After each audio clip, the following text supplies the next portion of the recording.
It happens the moment your head hits the pillow. The room goes quiet. Your body finally stops moving. And then your brain decides it has something very important to tell you. It might be something you said 3 years ago. It might be tomorrow's presentation. It might be a thought so random, so completely unconnected to anything in your life that you almost laugh.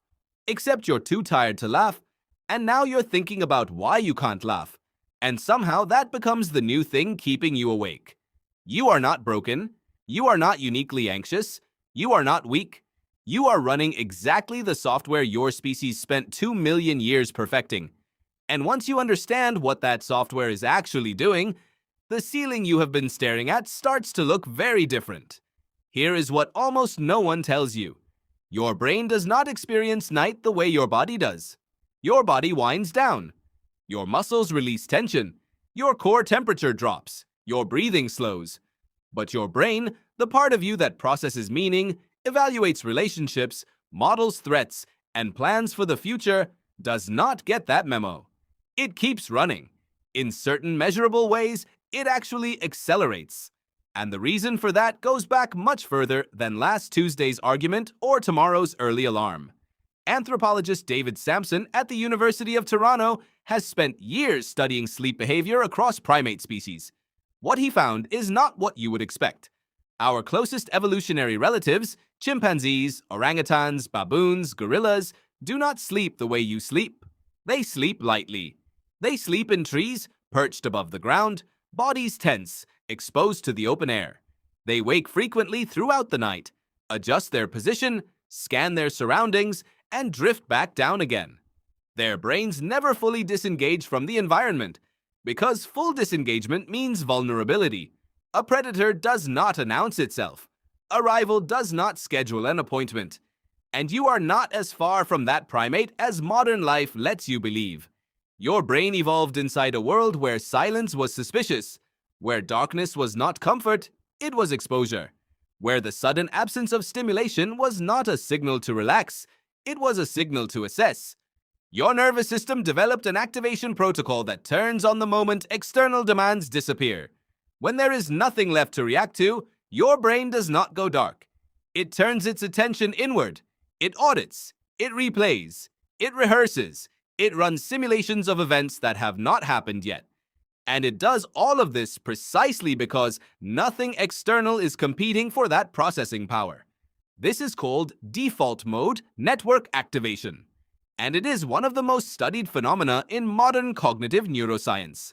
The default mode network, first mapped in rigorous detail by neurologist Marcus Reichel and his team at Washington University in St. Louis in the early 2000s, is a constellation of brain regions that become most active not when you are focused on a task, but when you are not. When you step away from a problem, when you stare out a window, when you lie in the dark with nothing to do. This network lights up with remarkable consistency, and what it generates is not random noise. It generates self-referential thought, thinking about your past, imagining your future, processing your relationships, evaluating your position in your social world, asking, at some deep pre-verbal level, the most ancient question any social animal can ask: am I safe? In other words, the second you stop giving your brain something to do, it gives itself a job. And the job it chooses is not the one you would pick for it. Your brain does not default to your happiest memories. It does not spend the quiet hours cataloging your achievements or replaying your proudest moments. It scans for open loops. It searches for unresolved threats. That conversation where you are not sure how your words landed. The relationship where the social dynamic has shifted and you have not recalibrated. The thing you committed to and have not done yet.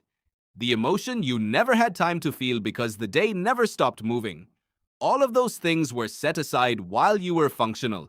And now, at 11:47 at night in the silence, your brain has decided it is ready. This is not a malfunction. This is a feature. Consider what your ancestors needed from their night minds. They did not need deep unconsciousness. Deep unconsciousness was dangerous. They needed a brain that stayed just alert enough to detect change. A sound, a shift in the air, the wrong kind of silence. They needed a processing system that could run social simulations while the body rested. Who might be an ally tomorrow? Who behaved strangely today? What move could be made at dawn to improve their standing? They needed to rehearse the future. They needed to process the emotional residue of the day without the pressure of performance. Nighttime thinking was not a bug in the ancestral mind, it was maintenance. And it ran in the only window available, when the world went quiet. The problem is not the mechanism. The problem is the mismatch between that ancient mechanism and the world you are actually living in. You live in an environment with no predators at your window. The threats your brain is modeling at midnight are real, but they require no physical response. You cannot sprint away from an awkward email. You cannot fight your way out of social uncertainty. You can only lie there while your nervous system treats these things with the same urgency it would have given a rustle in the tall grass outside the camp. And here is where it gets more complicated.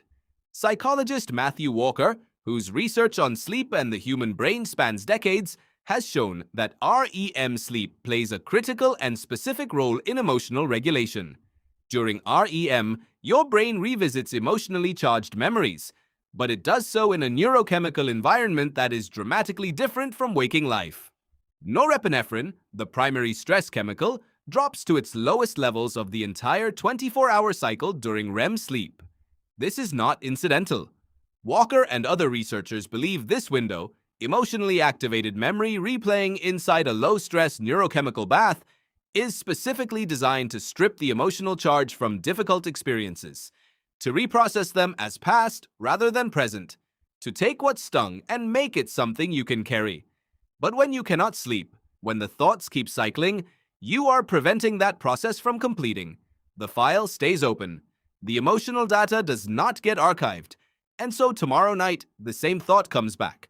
Not because you are weak, because the program never got to finish running. This is why you can lie awake thinking about something that you know, rationally and completely, does not matter, and still cannot stop. It is a loop waiting to close. It will keep returning until your brain gets the neurochemical quiet it needs to finish the job. There is something else happening too. Something even more fundamental to what you are. Humans are the only primates that sleep in consolidated single blocks, lying flat, motionless, separated from other members of their group in the dark. Every other social primate sleeps in contact with others, in staggered shifts, surrounded by ambient group noise and movement. Your sleep setup, alone in a room, in silence, in complete stillness, is genuinely unusual from an evolutionary standpoint. Your nervous system registers it as unusual, even when your conscious mind does not. Neuroscientist Jerome Siegel at UCLA has studied sleep patterns in some of the last remaining traditional forager societies, including the Hadza of Tanzania and the Kungsan of Southern Africa. What he found disrupted almost every modern assumption about what healthy sleep looks like. These groups do not fall asleep immediately at dark. They often talk, tell stories, sing, and process the day's social events for hours into the night. Waking in the middle of the night is normal for them, not alarming. Lying in a half-aware threshold state, letting thoughts move through the mind, is simply part of the night. The idea of 8 uninterrupted, unconscious hours as the gold standard of human rest is a construct. A modern, specific, culturally recent construct layered on top of an ancient system that was never built to operate that way. The anxiety you feel about not sleeping is a second layer of suffering placed on top of the first.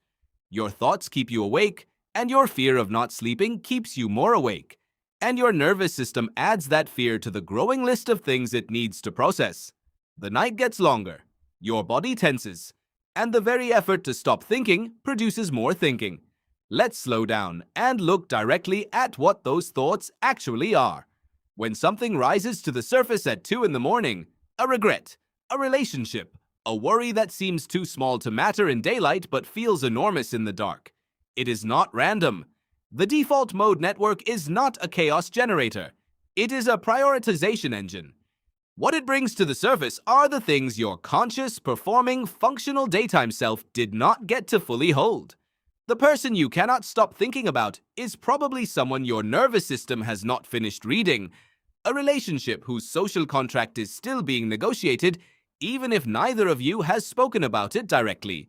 The scenario you have rehearsed 17 times is one where you felt your position shift, socially, professionally, emotionally, and your brain wants to find the version of events where you held your ground.